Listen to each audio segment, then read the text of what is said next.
9 of you who are here. I really appreciate it. So my name's Jay Edwards. I'm the CTO of a company called Palomino DB. We're a boutique consulting firm. I was the lead database engineer for Obama for America. And I was one of the first 10 employees at Twitter. So I have a lot of experience with scale and data in a lot of different ways. What I'm going to talk about today are some of the things you might not know about Amazon Web Services. Does anybody here use AWS? Good. Don't ever use real hardware again. All right, that doesn't work. Okay, so 5 things you need to know. If you use a VPC, your Elastic Load Balancer can serve as an internally facing load balancer, which means you can use it as a mid-tier application or database load balancer. S3 can now do Apex redirects, which means you can host a root domain on it. If you use something like Jekyll to convert your fancy website into a bunch of static pages, you can basically absorb an unlimited amount of traffic. One of the things we did at OFA was for a lot of our microsites that we would put up in response to an ad or some particular issue, we'd host on S3, and if we got lucky and it became popular and all of a sudden 10 million people clicked on the link, it would work great. CloudWatch has an alert for a billing estimate, and you can put some actions, you can automate things based on this alert. So if you're worried about runaway costs, which is actually a legitimate concern on something like Amazon, you can say, hey, if all of a sudden I start using $12,000 a month, start shutting stuff off and call me.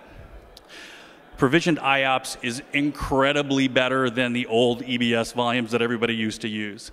The failure rate is, it's at least an order of magnitude better. So regardless of needing the IOPS or the actual bandwidth, it's much newer hardware and the failure rates are way low. So if you have anything in production, even if you don't need some sort of dedicated throughput, you should use PIOPS anyway. Spot instance pricing is pretty often about 10% of an on-demand price, which is very significant savings. And the reason this becomes important for you, you can use spot instances with auto-scale groups now.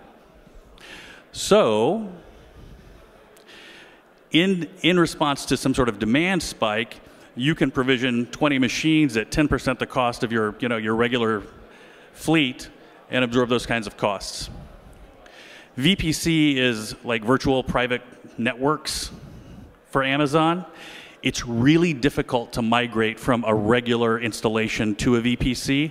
You should use them from the get-go. Cluster compute instances really do have 10 times the bandwidth. They are worth it, especially for Cassandra. You might not need the 32 cores, you might not need all the RAM, but that interconnect is really high quality. It's 10 gig bidirectional. Something that you learn the hard way is that the various SDKs, Bodo, the Java tools, and the console, they have a wildly varying degree of coverage. Right? They don't all cover 100% of the functionality that's available. So you're going to find that sometimes you have to do something in the console, sometimes you have to do things via the command line.